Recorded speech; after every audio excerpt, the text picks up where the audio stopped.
我们不是 B 站米黑的吗？搞得我这期压力好大。Redmi Note 8 Pro 这台机器目前在1500元档位掀起了不少的波澜啊，当然也有一点我们的份儿。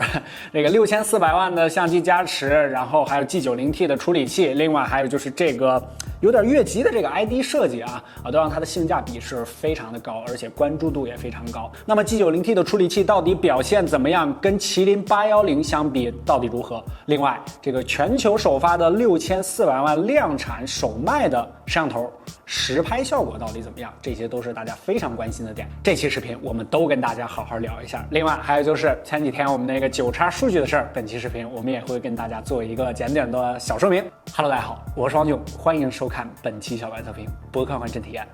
马上开始。记得3连本视频点赞、收藏、投硬币。当然，你可以等到我们把那个说明说完了之后再3连。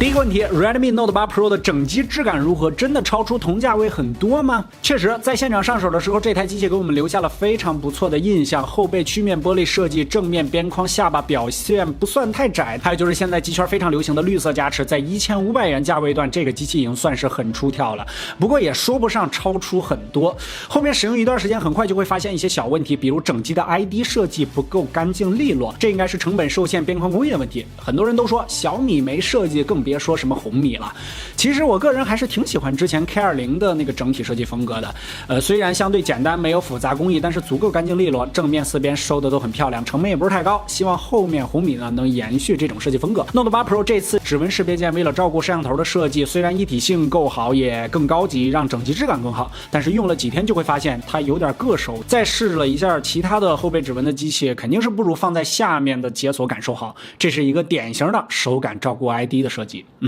有得就有失啊。第二个问题也是大家最关心的，这次争议最大的点 ，Redmi Note 8的性能发热表现如何 ？G90T 真的可以打810、730吗？作为联发科重整旗鼓、进军中段 SoC 的 G90T， 在发布会上就说要打什么高通骁龙的 730G， 感觉信心十足。但是一经发布之后，也是各种受诟病，主要就因为它用了相对老旧一点的台积电的12纳米的一个制程工艺，这就导致大家对它的发热和功耗比较担心，尤其是发热这边，感觉全网都在关注这个事儿啊。先说一下，微博上出了我们9X数据那个事儿之后呢，为了更加严谨性，我们把 Note 8 Pro 和9X的数据全部又重新测试了几遍，所以下面的某些数据可能和数据库之中呢不太一样，有些许差别。这个当然每次测试都不可能有一模一样的数据出现，某些人不要吹毛求疵，先说明。G90T 和麒麟810、骁龙730核心参数方面差距并不大，但是 G90T 并没有后来居上的意思，反倒是大核主频比人低，小核主频比人高的奇怪组合。不知道这是不是考虑到12纳米制程做出的选择，毕竟在日常使用之中，大核才是决定体验的重点。当然，这里我们要说明一下，谈论工艺制程对功耗发热影响的前提就是同架构同主频，在不同架构不同主频的情况下，并不能单纯的以制程论英雄，所以具体如何还是要结合实际表现做判断。首先是娱乐度跑分28万的成绩位列麒麟810和骁龙730之间，同样在 3D Mark 下 OpenGL 和 Wellcam 的成绩也是如此。其他数据结果大家可以在我们的小白测评微信数据库小程序之中进行查看。单纯的从跑分结果上来看，7纳米制程的麒麟810还是无争议的最强。但肯定有很多人说跑分不代表日常体验，游戏实测马上开始。关于数据库中最高温度和极限帧率的测试方法，我们做2点说明。第一，最高温度和极限帧率是2个独立数据，2个不同的测试项。极限帧率采集的是破解到最高画质的数据，最高温度采集的是机型默认画质下的最热数据，两者不冲突，2个独立数据。第二，我们为什么要这么做？为什么不统一破解为一个固定帧率？这样似乎直观又方便，而是最高温度单独选择默认画质呢？这是为了数据严谨性的考量。因为手机的 CPU 不同，支持的最高画质也不同，拿默认支持不同帧率的高中低机型强行统一测试采集温度，这其实不太符合用户的实际情况。你想想，绝大多数普通用户买到手机之后会去破解帧率吗？按照用户实际用到的默认最高画质来测试最高温度，其实更加贴近一线普通用户的实际感受。所以数据库中的最高温度采集的是环境温25摄氏度、200尼特亮度下机型默认画质出现的最高温。我们当时9X的数据修正就是修正了括号内的测试条件为默认，数据完完全没有改动也没有问题。不过不同的测试方法都有长处，我们只是选择了这种，其实这种更麻烦一些，加上极限要测2个项目，反而增加了工作量。当然更不会像一些小伙伴强行黑我们的，弱智到拿30默认帧率温度去对比60帧温度，简单控制变量小学生都懂，未免黑得太低级了。而极限帧率测试的就是 CPU 的极限性能，知道 CPU 最高能跑到多少，这时候全部统一破解为极限，这样就能明显对比处理器之间的极限性能发热差距了。回到正题，先是默认画质下的和平精英帧率和发热测试。由于华为系的手机需要插线才可以记录帧率和发热我们分开进行测试。测试环境：空调屋25摄氏度，无风无阳光直射。有小伙伴反映200尼特游戏稍微亮度有些低了，所以这次单独测试我们更加贴近用户的实际体验。我们的手机亮度统一调整为4台手机手动最大亮度的最低值，也就是9x的380尼特。数据可能和我们的之前数据库之中稍微有一点点差别。20分钟采集一次发热数据，实际结果来看 Note 8 Pro 的表现还行，3次都到了46度左右，并没有比810和730高出太多，大多数情况下差距都在2度左右，握持的手感差距上其实不是很大。小白测评数据库之中默认画质下发热是45，稍微低那么一点点。后期的数据库呢，我们将会逐步完善，更加贴近小伙伴们的实际使用环境。帧率方面，高清画质下这些机型也是基本全部都无压力，帧率波动也相对稳定，标准差也基本一致。在30帧默认画质下，大家玩游戏的体验都是差不多的。OK， 到了大家比较关注的 HDR 高清加极限帧率的和平精英压力测试走起。我们还是要强调一下，下面的测试是为了采集极限帧率，我们并不在这个环节采集小白测评数据库之中的发热数据。这种测试是超过几台手机能力的高强度测试，并非日常使用的场景，除非你想用这几台终端机大战旗舰机。首先是发热表现，发哥的12纳米温度自然是首当其冲。80分钟的高强度压力测试中 ，Note 8 Pro 背面跑出了56.8度的高温，在整个测试之中 ，Note 8 Pro 的温度也一直要高于其他手机，而这个温度也在我们的预料之中，因为在我们的前期测试之中就已经跑出过57度的高温。饭要如果那么好恰，早买 R8 了。这个温度就是绝对烫手了。不过另外几台手机也并非全身而退 ，K20 这边最高也达到了54.8，麒麟810的9x表现最好有52.1度，烫手程度表现稍好一些。而在帧率方面，极限压力测试下 ，Note 8 Pro 表现就要差上不少了，出现了大幅度的帧率波动。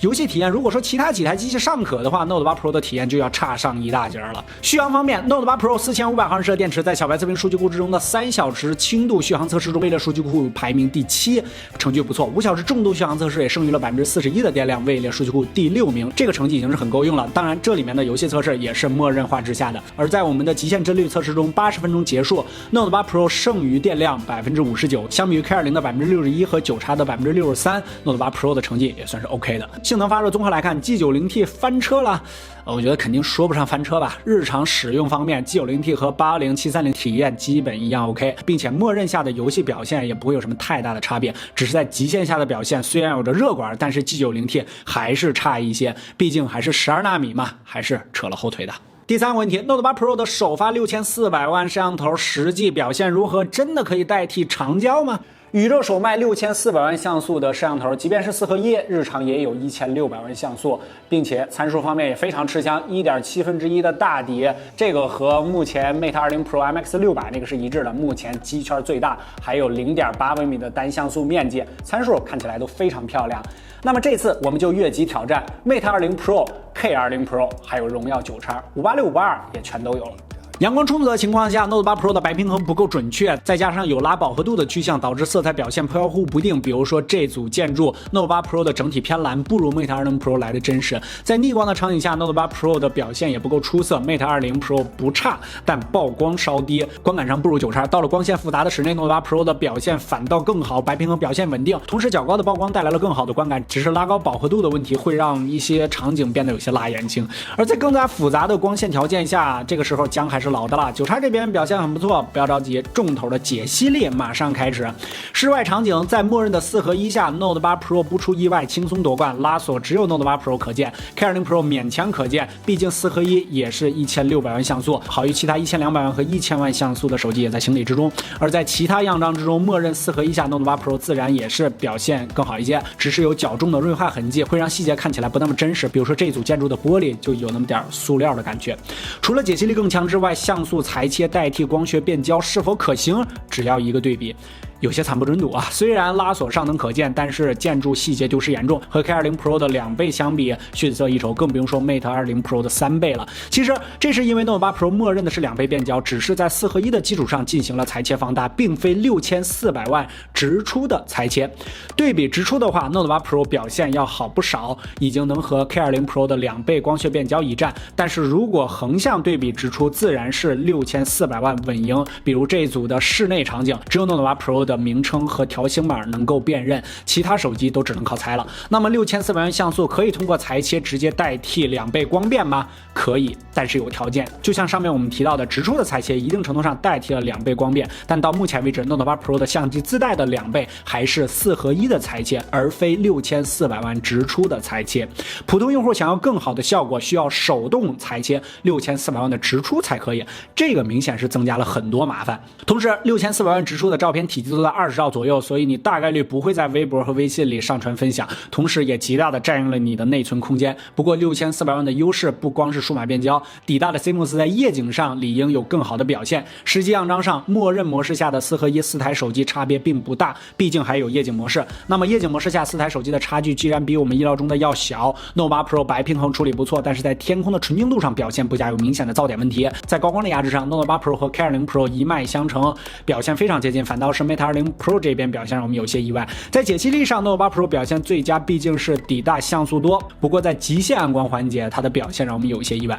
综合来看 Note 8 Pro 的相机表现其实不错，毕竟和昔日的机皇 Mate 20以及价格更高的 K20 Pro 相比都是可圈可点的，在1500元这个价位段绝对算是出众的了。只是6400万带来的提升确实还有限，对于大多数用户而言，可能用了很久都不会用到这个直出。那么为什么一个6400万的像素听起来非常大的一个噱头要给1000元级首发呢？因为无论是4800万、6400万还是1亿像素，高像素的存在不光是为了拍到更多的细节，而是凭借高像素的优势，让数码变焦可以带来足够清晰的细节。这或许就是未来中低端手机提升拍摄水平的方案。高像素带来的拍照像素提升，减去设计长焦镜头的麻烦，以及在宣传上的亮点，何乐而不为呢？当然毕竟是数码变焦，像素数量不能无穷变多，肯定是无法和物理光变的镜头相比的。旗舰级手机的长焦镜头还是无可取代的。OK， 这个测评相对来说比较简短啊，我们就针对大家比较关心的问题，集中跟大家做了一个非常详细的测评。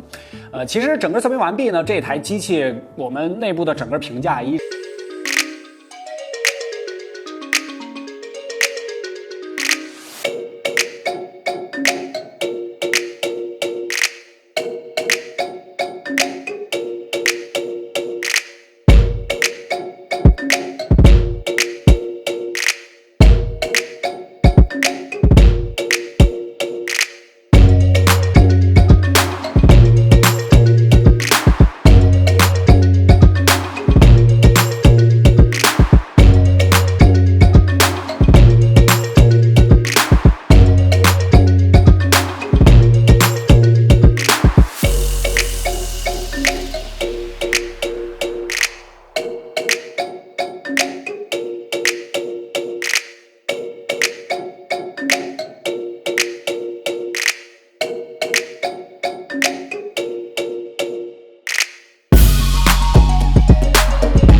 正片结束，咱们多聊几句。这个9X数据这次我们做出修正啊，这个事儿呢，首先我们再次表示一下抱歉啊，归根结底呢，还是我们的严谨性先发生了问题。如果我们没有复制错测试条件，这一切都不会发生。当然你看到这儿可能还有一些小伙伴不了解什么回事啊，如果你不了解的话，特别想了解的话，可以去我们微博翻看，我们有一个1300多字非常长的一个微博。B 站当时我们也在夜里1点多的时候也发了一个那个修正的说明。简单点说，就是我们的9X当时发数据库那个微博和 B 站那个测试条件写错了，我们进行了修正，只不过是这个修正的时间点特别的不对，包括很多人提出的各种问题，我们那个说明微博包括 B 站那个动态已经全部都包含在内了，你都可以去查看。再加上我们今天的这期视频，其实你最多花个10几分钟就可以非常全面的把这件事情了解清楚，根本我们就不存在什么为了什么恰饭修改帧率，这个微博都是有这个修改记录可以查询的，就是单纯的我们修正了测试条件，事实是我们之前写错了，然后后面呢进行了修正而已。可是我们知道这个事儿到底是怎么回事儿，它已经不重要了。现在我们已经说清楚了，或者说你看完那个微博再看完这个视频已经是非常明白了。可是那些强行编造又黑又带节奏骂得非常难听，甚至把我爸妈都带出来的这些人，在事情说清楚之后，他们会有人转发我们的说明或者说我们的视频，甚至对我们侮辱性的言语而道歉吗？哦，小白真的是单纯的修正了测试条件，没有恰饭，或者说也没有作假，这个骂他的是不对的。他们不会，他们可能看到了，也装作没看见，他们再去寻找下一个热点了。这就是现在的舆论环境吧。这很多人其实他并不关心这件事情结果怎么样，他到底是怎么回事，他只是单纯的想要这件事情引战热闹起来。可能还有小部分的人什么内容都没有做过，从来没有实际做过大规模的这些测试，就是喜欢站在山顶指点江山，根本不知道他们提出的在实际的落地之中根本就执行不了，或者是成本奇高。可是谁管呢？网络言论自由啊。我们始终对小白测评数据库的实测数据负责，欢迎同条件、同机型、同版本实测复现。现在的数据库肯定还有这样那样的问题，一些测试条件还不是特别完善，但现状是，这是我们能够实际落地执行，并且在我们能够承受的成本范围之内能做到的最好最多了。凡事都有开头，我们不希望都是什么嘲讽、带节奏、抓小辫子，合理讨论、共同完善，这不好吗？并且我们自己也在一直努力完善之中，希望理解。OK， 就到这儿。归根是我们的严谨性先出了问题，再次表示抱歉。我们不求所有人谅解，但求让我们把实际情况说明。不客观真体验，小白测评，我们下期视频再见。